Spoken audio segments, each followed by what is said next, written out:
Vous avez peut-être vu dans les actualités que le Dalai Lama, qui est donc le chef religieux des bouddhistes, a été vu en train d'embrasser un jeune enfant sur la bouche, et il lui a même demandé de recommencer avec la langue, ce qui n'a pas beaucoup plu aux alentours. Donc les gens ont été un peu surpris, voire choqués, et l'entourage du Dalai Lama a prié de l'excuser en prétendant que c'était une blague, que c'était juste une blague.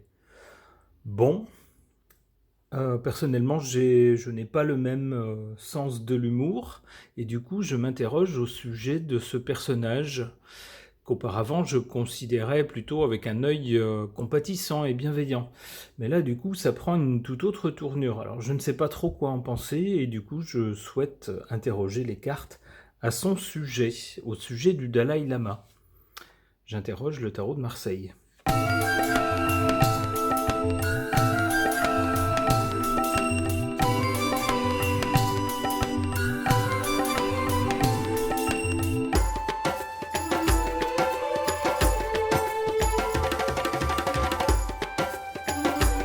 Au sujet de ce personnage, cette carte ici, la papesse, qui est du côté de l'origine de ce qui s'est passé avant le passé, nous dit qu'on ne sait pas tout.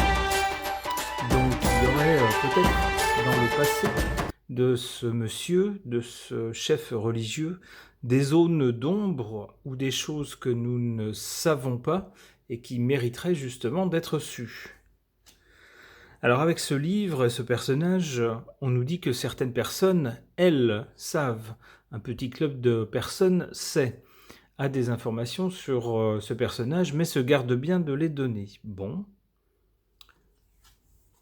En carte centrale, pour maintenant, ce qui se passe maintenant, le concernant, on a la carte de la justice. Alors il se pourrait bien que suite à cette maladresse, pour parler avec un euphémisme, ou cet acte un peu inquiétant, il se pourrait bien que ce monsieur, alors soit tombe sous les coups de la justice, ou soit inquiété par la justice des hommes. Étant donné son statut de chef religieux, je n'y crois qu'à moitié, mais peut-être plutôt soit inquiété par la justice populaire, c'est-à-dire que l'ensemble des personnes qui auront eu vent de ce drôle d'épisode assez fâcheux changent leur opinion au sujet de ce monsieur. Et malheureusement, quand on est un chef religieux, on représente une communauté de croyants. Et si l'avis devient défavorable le concernant lui, ça risque d'impacter toute sa communauté.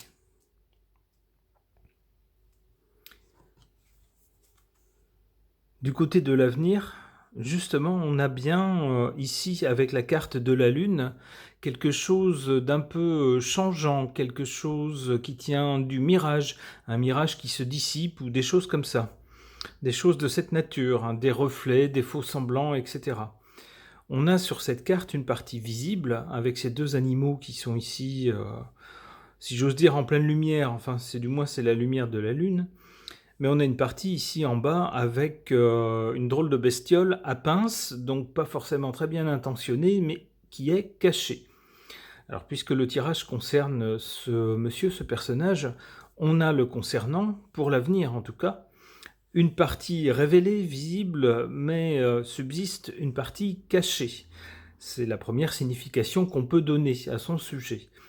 L'autre signification qu'on peut donner à cette carte de la Lune, c'est également, comment on pourrait dire, une sorte d'inconstance, une sorte de changement, comme parfois la foule, au gré des nouvelles, change d'avis au sujet d'un personnage ou d'un autre. Eh bien ici, c'est un peu à ça que ça me fait penser. Une opinion publique changeante vis-à-vis de ce monsieur.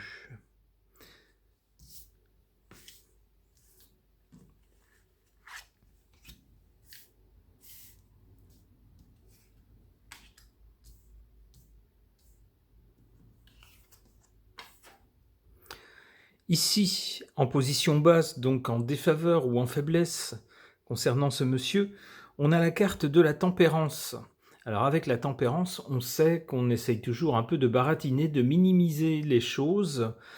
Et là, je pense que vis-à-vis de cet incident ou cet épisode un peu inquiétant, on commence déjà dans les médias à minimiser la chose en disant: «Oh mais oui, vous savez, ce Dalaï Lama, c'est un blagueur. Il fait souvent des farces, il ne pensait pas à mal et puis il n'a tué personne» et cetera. Donc on cherche un peu à minimiser. Hélas, on nous dit que cette attitude ici, avec la carte dans cette position, ne va pas du tout le servir. Et malheureusement, le concernant ici en position forte, ici tout en haut, on a la carte du matin. On a vraiment quelqu'un qui fait, du moins vu de l'extérieur ou vu de mon œil d'occidental, a des actes difficilement justifiables et un comportement un peu erratique, un peu bizarre. Quelqu'un qui semble suivre des règles étranges qui sont différentes des nôtres, avec ici la carte du mat. Cela dit, cette carte est en position ici plutôt favorable. Alors il semblerait que cette originalité du personnage fasse partie de sa popularité. Alors ce n'est pas le cas pour moi, mais c'est pourtant ce que les cartes semblent dire.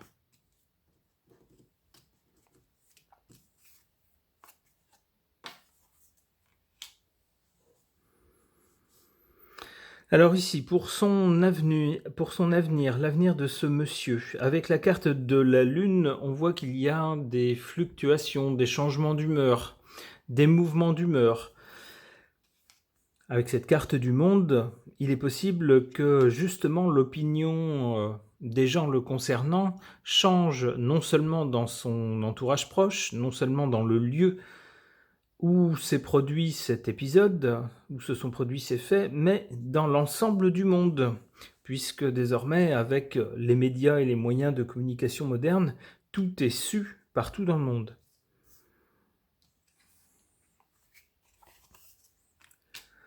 On nous dit que malgré cela, avec ici cette carte de l'étoile, ce monsieur reste en quelque sorte protégé, il a en quelque sorte une bonne étoile qui veille sur lui, il n'a rien à craindre. Allez, une dernière. Dans un premier temps, il n'aura rien à craindre, en tout cas concernant cet épisode. À plus long terme, il serait bien avisé de se méfier car, pour lui, la roue va tourner. Autrefois, la fortune, c'était la chance. La roue de la fortune, c'était la roue de la chance. Ici, on nous dit qu'elle finira par tourner pour lui. Donc, s'il est, dans un futur proche, protégé par une certaine chance ou une certaine bienveillance, eh bien, à plus long terme, sa chance pourrait être bien s'éroder. Ok.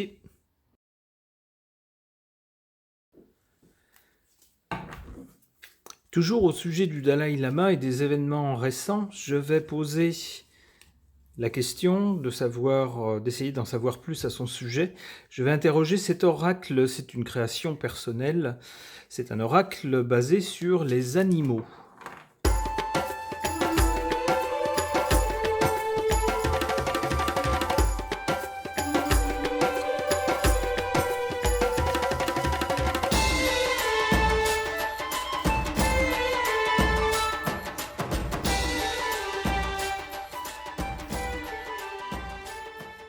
En carte centrale concernant ce Dalaï Lama, on a la carte de l'escargot.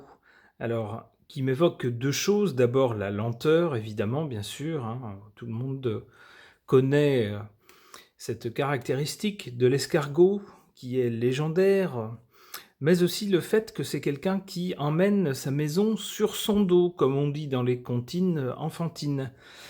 Et pour le Dalaï Lama, c'est un peu le cas, puisqu'il a été chassé par le pouvoir chinois et qu'il a trouvé refuge en Chine, mais c'est en quelque sorte un chef religieux en exil désormais. Il a donc bien emmené sa maison sur son dos. On est donc bien dans le sujet. Concernant ce chef religieux, on a ici du côté de l'origine ou du passé, la carte de la chèvre, c'est-à-dire une carte de frugalité qui évoque malgré tout aussi la persévérance et la vivacité. Effectivement, lorsque le pouvoir chinois a souhaité, comment dire, être seul maître du pays et se défier de l'autorité spirituelle du Dalai Lama et l'a prié de partir, eh bien celui-ci ne s'est pas tout simplement soumis au pouvoir chinois, mais il a bel et bien choisi de s'exiler et de rechercher d'abord un havre de sécurité, pas très loin du lieu où il était auparavant, mais également de chercher le soutien de puissances importantes à l'étranger. On a donc quelqu'un qui est parti quasiment en laissant ce qu'il avait derrière lui, d'où la carte de la frugalité, mais aussi de la persévérance. C'est quelqu'un qui n'a pas abandonné, si j'ose dire, son sacerdoce. Je ne sais pas si on dit de cette façon pour cette religion bouddhiste, mais quelqu'un qui a persévéré et qui persévère toujours à l'heure actuelle. On a aussi la vivacité, c'est-à-dire ce n'est pas quelqu'un qui s'enferme dans une prison dorée loin des gens, mais qui cherche à se maintenir toujours avec l'esprit affûté et au courant des actualités.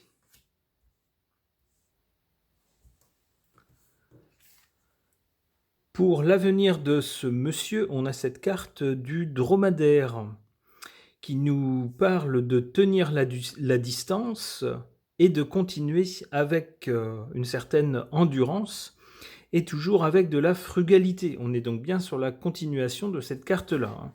On est ici sur des cartes qui sont assez cohérentes, sur un profil psychologique où on nous dit tout simplement qu'il faut économiser ses forces et tenir sur la durée.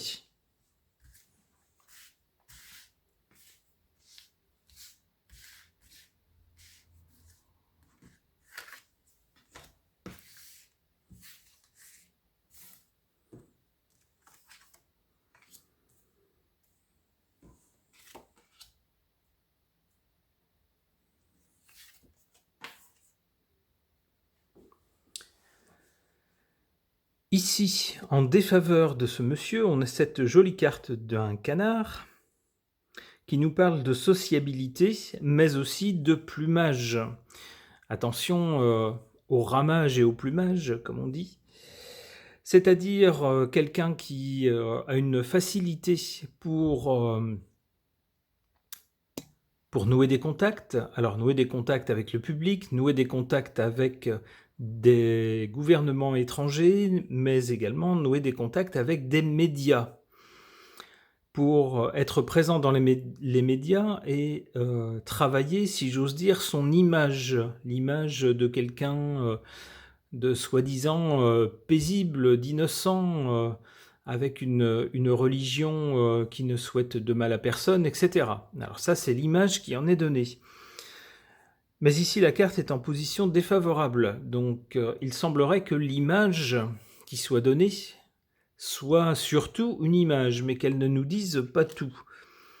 Alors, il faut aller voir à l'inverse, ici, en position forte, on a une mauvaise carte, on a la carte de la chauve-souris, qui nous parle de malheur, d'obscurité. Alors, l'obscurité, c'est bien ce que l'on cache, et ici, de vampire. De quelqu'un, donc, qui, en quelque sorte, se nourrit des forces des autres. Pour quelqu'un qui se trouve en exil et qui fait appel au soutien de pays étrangers, c'est une carte qui est cohérente. Alors, cela ne nous renseigne pas sur la nature des actes qui ont eu lieu récemment. On n'en sait pas plus à ce sujet, essayons d'en savoir plus. Bon, eh ben, je pense qu'on a notre réponse. Ici, avec cette carte du cochon. C'est assez direct comme réponse. On a, avec cette carte-là, on nous parle de gloutonnerie, mais aussi et surtout, et c'est malheureusement en rapport avec le sujet de luxure et de saleté. Bon, je ne sais pas si c'est la peine d'aller plus loin, je vais tirer une seule autre carte quand même.